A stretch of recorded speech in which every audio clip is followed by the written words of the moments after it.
Hey there, welcome back to another video. This time around, it is my rant on the 1988 horror sequel, Poltergeist III. Now, before I go any further, ranting on this abhorrent, awful sequel, I want to give a special shout out to Vontae for requesting this video.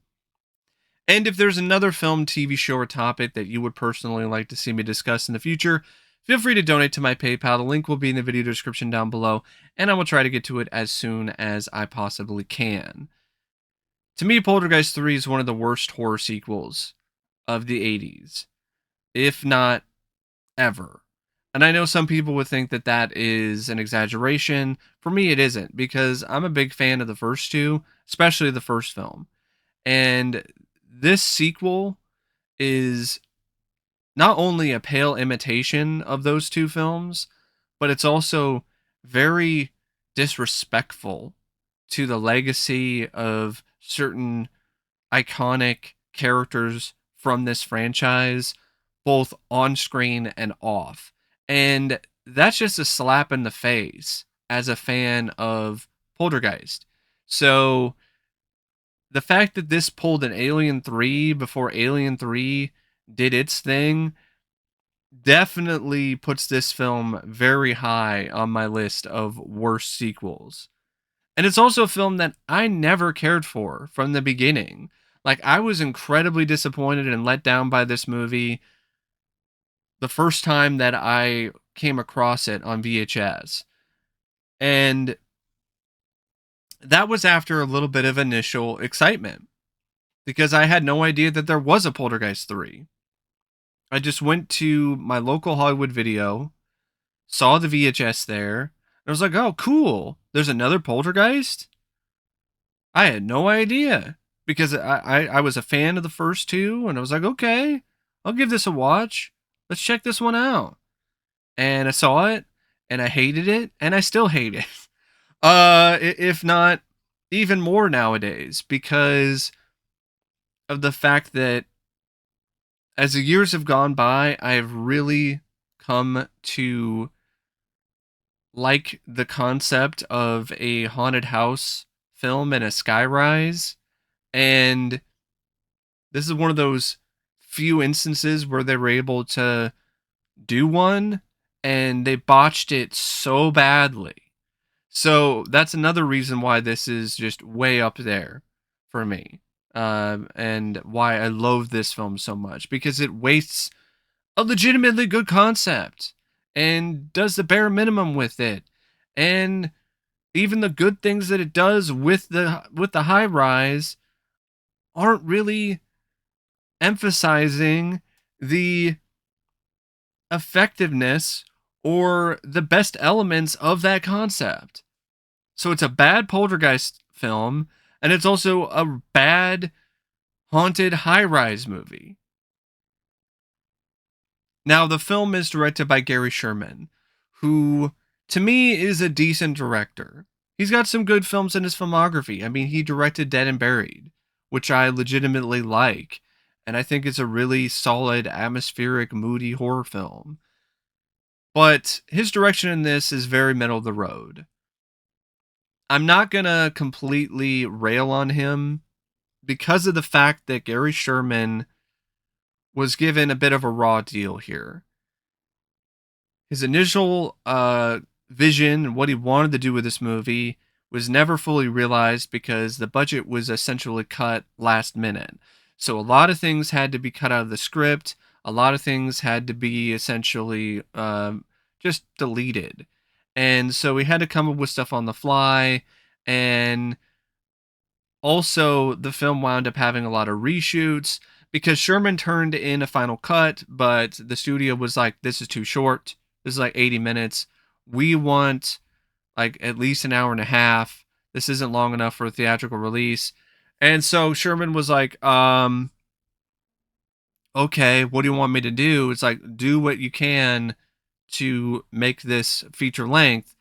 And so he wound up taking scenes that he had put on the cutting room floor for a reason and had to put them back into the film in order for it to reach a certain running time. And on top of that, he had to reshoot the ending. because the studio felt like a PG wasn't good enough and then wanted a PG-13 rating, so they had to reshoot the ending and reshoot some scenes so it could be PG-13. So it's one of those things where I don't really feel that Sherman's heart and soul was fully into this production from the beginning.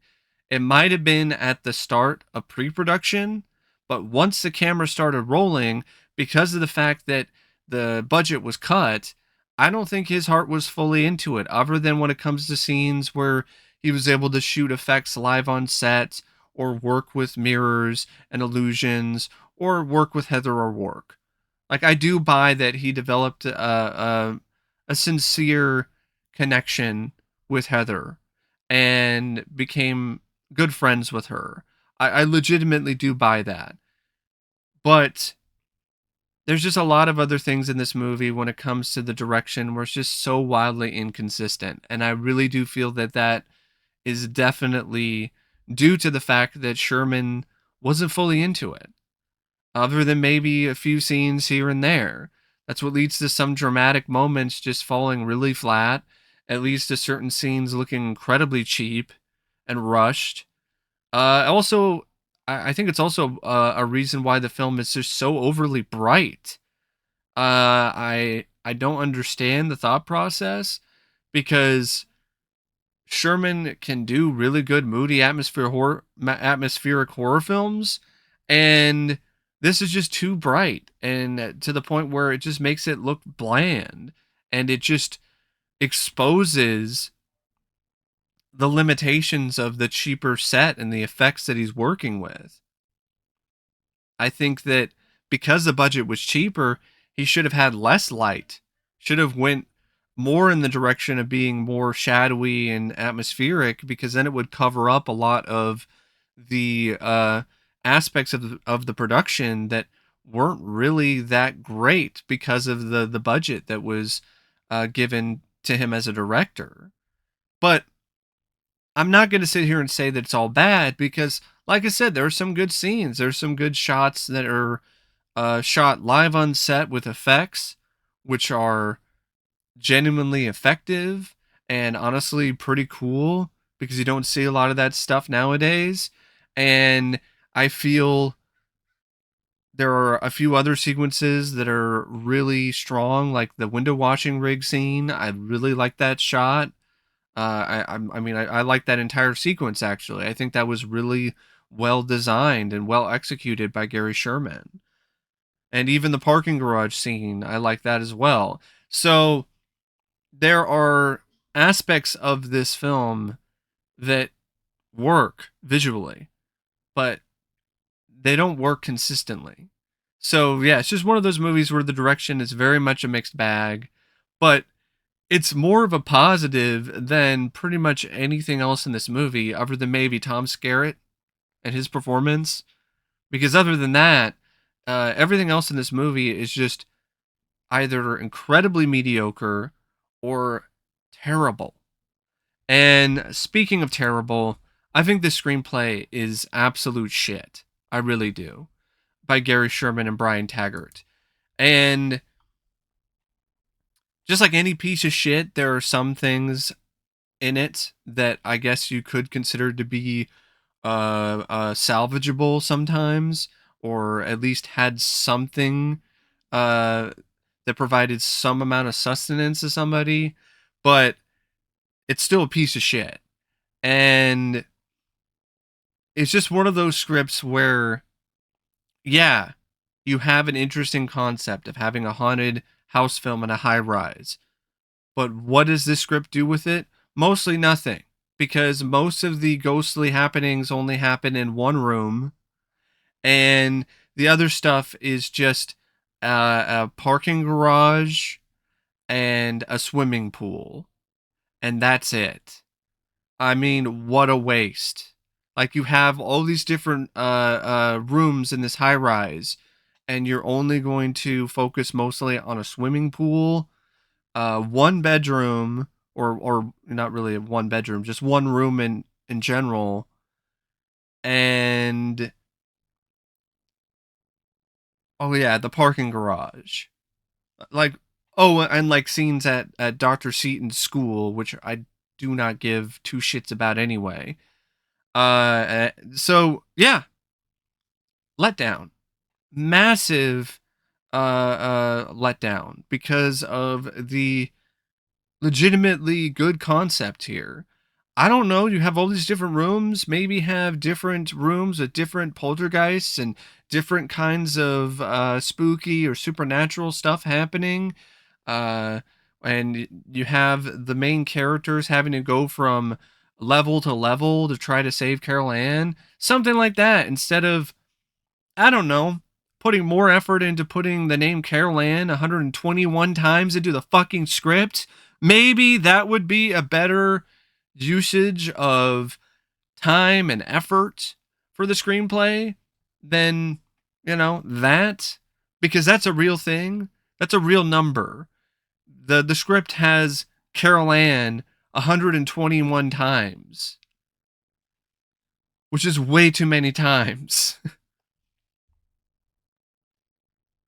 And there's just so many things about this script that suck. For one, the way that Carol Ann gets to Chicago, the way that she becomes a part of this new family. The Freelings apparently wanted her off their hands or were willing to let her go stay with pretty much a relative stranger, if you think about it. I mean, yeah, it's supposed to be Diane's sister, but you never heard anything about Diane having a sister in any of the other movies, and it doesn't seem like the sister is that close with Diane from the little bits that you get when it comes to development with this character. So when it comes to Carol Ann coming to visit, it just seems like she's more of a burden than anything else. And the script just doubles down on that in just puzzling fashion with lines of dialogue that just make that make the Gardner family just seem like a bunch of assholes. And not just Pat, but also Bruce too, who was, I would say, probably the best character in the script. But the script even undermines him with a line of dialogue where he's talking about the Freelings being freaky and weird, and talking about how we didn't necessarily want Carol Ann, but we're gonna try to do our best to make her a part of the family. Not to the extent with Pat, where she just flat out says that she didn't want her at all and doesn't like her and wants her to just go. She thinks that she's a brat and should go back and live with her sister. Not to that extent, but there's still an element of that which is completely unnecessary because it just undermines Bruce's character. And Bruce was one of the best things about the film at that point. Carol Ann, I don't really feel the script does much with her. She is there with the Gardeners. The way that things are written, she doesn't really seem like she belongs there. She's an outsider. She's goes to this school with Dr. Seaton, who is a spectacularly shitty character. If you want to talk about a shitty script, I mean, uh, shitty characters is definitely something that makes a script really shitty. And Dr. Seaton is one of the shittiest characters I can think of. He is like the skeptic character, like Marty and Poltergeist.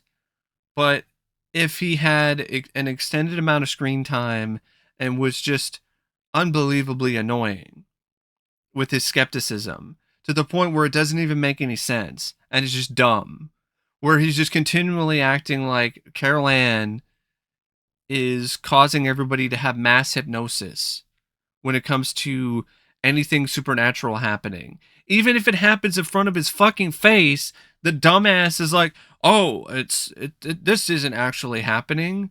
She's making you think that it's happening. It's all mass hypnosis." No, it's all a massive amount of bullshit. That's what it is. Supposed to buy this crap that it's mass hypnosis? Get the fuck out of here with that nonsense. And the character just hangs around for way too much of the running time. You're like, why? He's not a good character. He sucks. He's the type of character like, okay, all right, I get it. He's an asshole. Is he gonna die like 30 minutes into the movie? No. He's gonna live for a good chunk of the film. And then when he finally dies, you're like, okay, all right, but that doesn't mean that I'm a fan of the film just because you finally decided to kill off the worst character. Because now I still have to deal with Pat and her issues and this whole just disjointed script in terms of the way that it's writing this character. Oh, she hates Carol Ann and doesn't want her and thinks she's a brat. But then, oh, I love you, Carol Ann, and I don't want you to be a part of this family, and blah, blah, blah, blah, blah. You don't buy it at all. You don't buy it at all. It's so fake because of just how bad this script is. She's just a total bitch to Carol Ann mostly for the majority of the script, except for maybe a couple moments. And then out of nowhere, you're supposed to buy that she had a change of heart? No, it's not earned. And speaking of things that aren't earned, what they do to Tangina is a disgrace. Like, if you're a fan of that character, I mean, man, does she get fucked over here? She shows up a little bit in the film to assist with the gardeners and to help Carol Ann. And then she has this talisman that she got from Taylor, apparently. And she just essentially gets taken out by a cane way too quickly, really easily, dies. You have Donna, who is the real daughter, the daughter of the gardeners, and she, or what you think is her, comes out of her desiccated corpse in a scene. And honestly, it doesn't matter what version or what cut of the film you see, because I know there's a different ending where it's a little bit better for Tangina, because instead of it just having this random scene where she rises up out of the water uh, and gives the gardeners this amulet and tells them about, you know, going from the outside in, she actually uses the amulet to defeat Cain and then takes him into the light and has a redemption moment and an arc, but it still feels unearned, and it's just bad because this is what you do with Tangina. You kill her off. Either way, she dies. And either way, it's lame. Because, okay, all right, the different ending, it makes no sense. Because Kane's followers already went into the light at the end of the second movie. You saw them go into the light. So why would Tangina ever need to take anyone into the light? And also, why would Kane want to go into the light? That makes no sense. He avoided going into the light for all of his time, for decades, and now all of a sudden at the end of the movie, because Tangina's willing to take him into the light, he's going to go into the light? Makes no fucking sense. So either way, what they do with Tangina sucks. Whether it's the original ending or the ending that they ultimately went with in the theatrical cut. And speaking of suck, how about Kane? Like, what a sucky villain. Like, what a lame, just absolute demolition and destruction of this character. He's no longer intimidating. He's no longer scary. Anything that made him intimidating or creepy in the second movie is completely wiped away in this film with this script. He's like the equivalent of your generic uh, um, guy who would dress up in creepy makeup at your cheap Halloween fair horror maze. That's really what he is. Just popping out and going boo.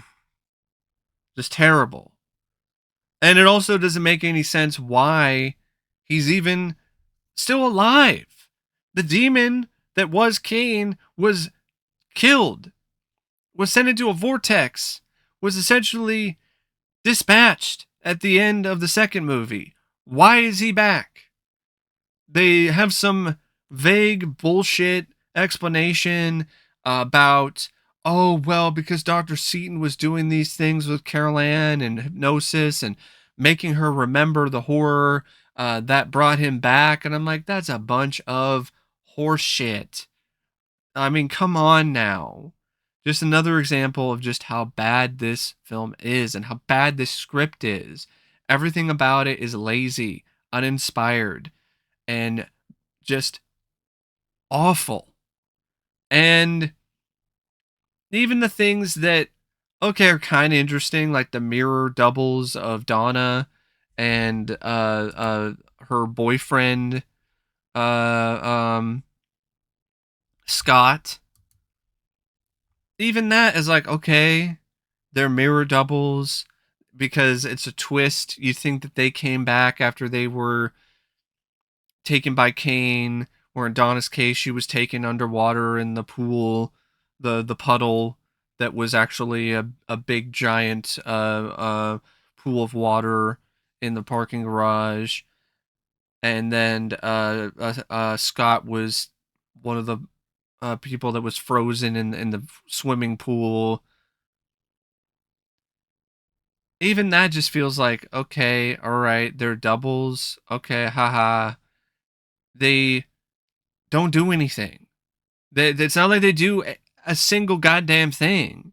They just trick the gardeners for a little bit and then decide to reveal that they're doubles and then just go into a mirror and then they're gone. It's like, what did they even frickin' do? So even that is a total waste. And like the ice, like, oh my god, like so much of the movie is just predicated on either mirrors cracking or ice. There's so much ice in this movie that I expected Vanilla Ice to show up and start singing Ice Ice Baby. Like, I never really associated ice with Poltergeist.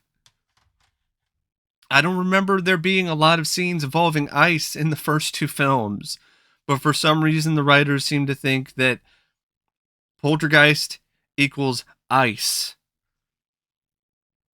And that just shows you the lack of creativity with this script. Like, we want to be creepy, we want to have some scenes involving the supernatural. Let's have a bunch of ice. I mean,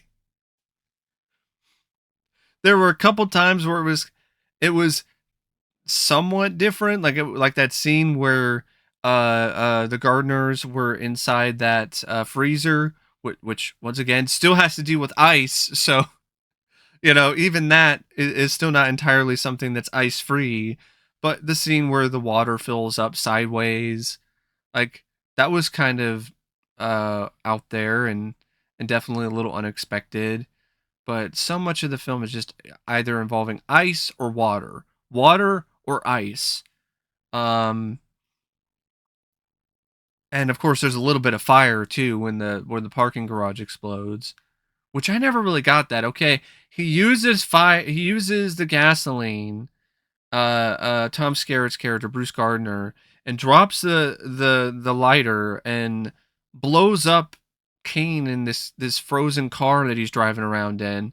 And then everything just disappears. The ice disappears, everything, and then like there's the sprinklers that go on, and I'm like, why did that do anything? Aren't these supposed to be like spectral illusions or something? Why would lighting gasoline and blowing it up do a goddamn thing?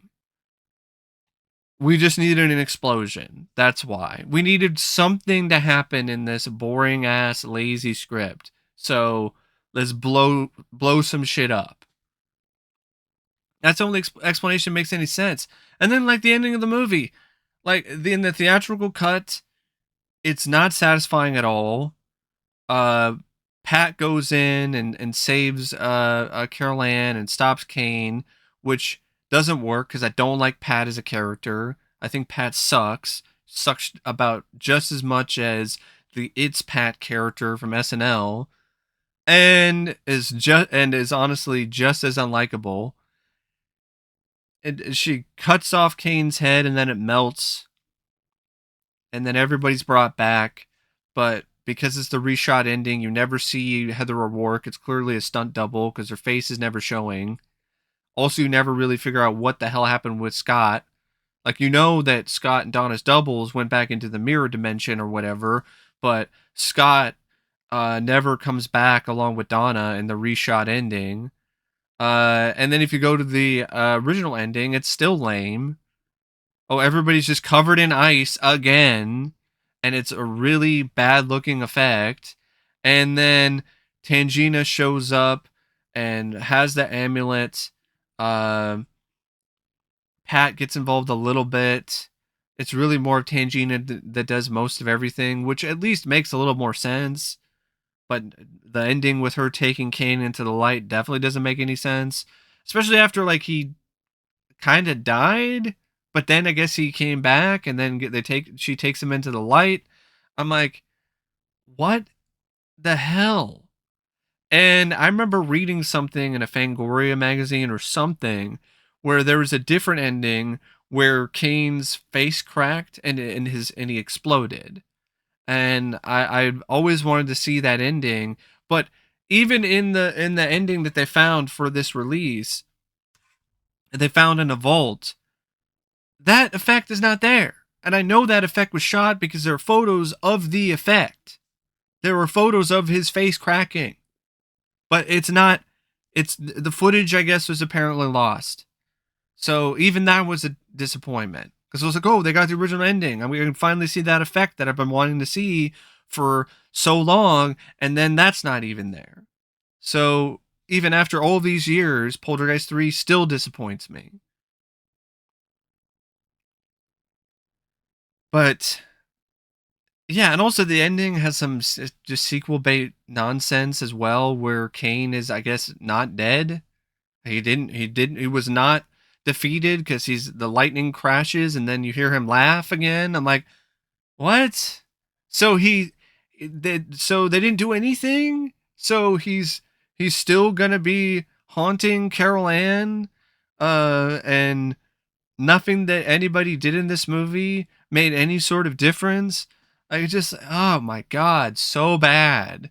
Like, the teen characters were also annoying. I didn't care about Scott, didn't care about Donna, didn't care about their friends. The stuff with Dr. Seaton was miserable and just so hard to sit through. Oh, it's mass hypnosis. It's like, shut the fuck up, you dumbass. You dipshit ass clown. Uh, but yeah, I'm, as you can see, I'm just not a fan of this script or this film. Uh, not a fan of the cast either. I mean, Heather O'Rourke, she's trying. She's still got charisma and personality, and she's definitely missed. I think she could have honestly improved even more as an actress with more opportunities and more abilities to showcase, her talent as an actor. But she wasn't really given a lot of opportunities because sadly she passed away due to complications of some illness that she had that was misdiagnosed. So this was her last film role. And, it's not necessarily the best way to go out, but it's not the worst either. She's definitely not really the problem here. In fact, Gary Sherman had bigger plans for her, even had scenes written for her to show more dramatic range as an actress, but they had to be cut out. So And that's really a shame. I would have liked to have seen that from Heather. Tom Skerritt, his character is not as good or as clean cut or as likable as it could be because of that one line of dialogue, but it's still a character that I still liked enough, and his performance was still good. So it's one of those things where Skerritt's trying, but he can only do so much. But he does some good work here. He legitimately does. Nancy Allen, on the other hand, whom I love. I mean, she's my girl. Like I'm always gonna be a fan of hers because of course, Officer Lewis and RoboCop, and she's done some other good work and other things, but this isn't it. It's not that great of a performance by her. Some of her reactions when she's supposed to act scared or laughable. The moments where she's supposed to be more emotional are equally as laughable. You don't buy the character's arc at all. And part of me also doesn't think that Nancy Allen's heart was fully in this one either. Like it was like, oh, it's a paycheck film. That's really the kind of performance that she gives in Poltergeist 3.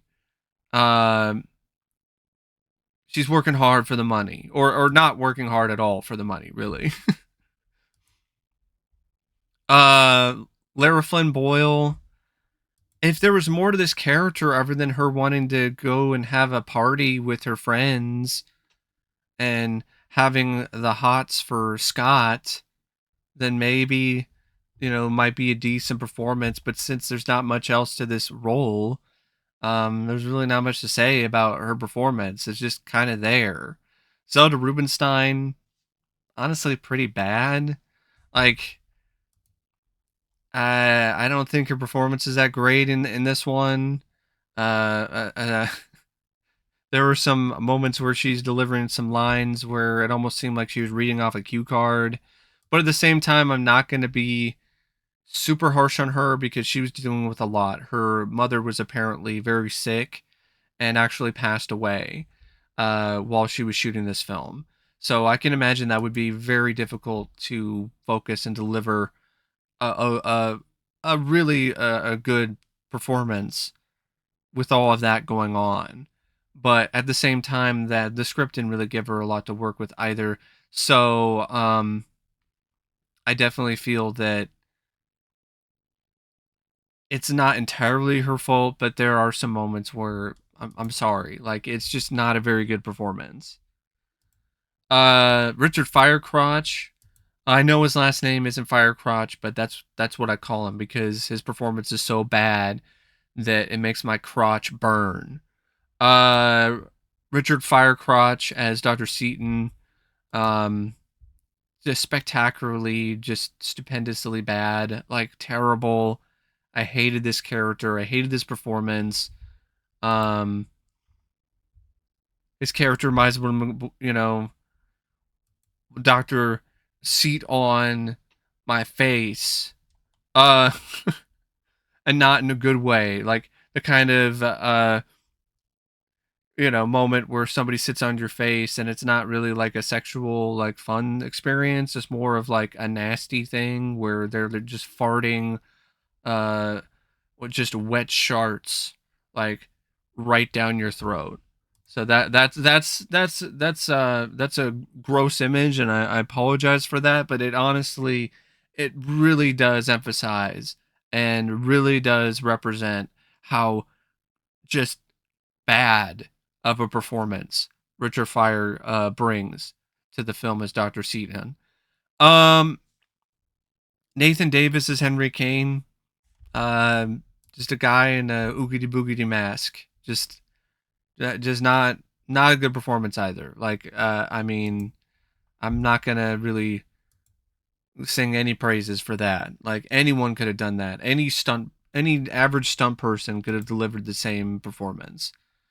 Um, Kipley Wentz as Scott, eh, just very generic, average, run of the mill performance as a teenager who looks like he's 30, but Yeah, it was just one of those things where I wasn't really that into that performance either.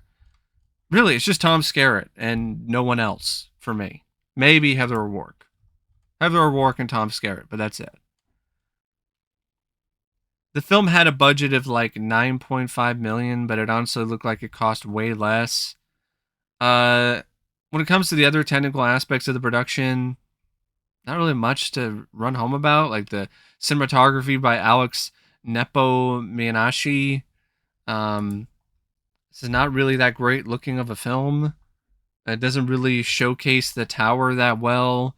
It doesn't showcase the foggy, icy rooms or any of the other stuff in a way that is very um, strong. It just looks very weak and not very cinematic. Like at times, it legitimately looks like a TV movie. The editing by Ross Albert's not much better, but it's kind of there. I mean, I've definitely seen worse editing, but I feel that the editing is definitely not up to the same level as the first two Poltergeist films. It definitely lacks the same amount of punch and the same spectral energy. And the music by Joe Renzetti is one of his worst scores. Like I feel like he just dicked around on a Casio, and that was the score for Poltergeist 3. I know Joe Renzetti can do some really good work when it comes to a score for a horror film. He did the score for Child's Play, and it's one of my favorite scores. And it came out the same year. So I don't know what the hell happened here. Like Joe Renzetti was, I guess it was just another one of those things where it's like, oh, all right, it's a job. I guess I'll do Poltergeist 3. I'm going to break out my Casio and just plunk a few keys and repeat that a little bit and call it a day. Like I really hate this score. It is annoying. It's annoying because you know that the composer is capable of so much better and can do so much more, and he just delivers pretty much next to nothing. And it just shows you that he wasn't into the project either, clearly, because if he had more passion for this, he wouldn't deliver such a lackluster score. I mean, the scores in the first two were very integral to the effectiveness of those films. In a lot of ways, Jerry Goldsmith's music is kind of the soul and the spirit of the franchise. And this score is soulless, just like the majority of the movie. And I don't know why some of Goldsmith's score wasn't at least incorporated into the movie. Like a different rendition of the main theme or something. But no, instead it's just really stock, boring music, then honestly, it just doesn't add anything to the movie. It's just annoying. Like whenever it shows up, you're like, you're not adding anything to the scene. This film is already giving me a migraine. You're just making it worse. Can you just go away with your lazy Casio bullshit, please? But I really don't know what else to say about Poltergeist 3 except this film really sucks. Like it's a really terrible sequel. But as bad as it is, it's not as bad as the Poltergeist remake.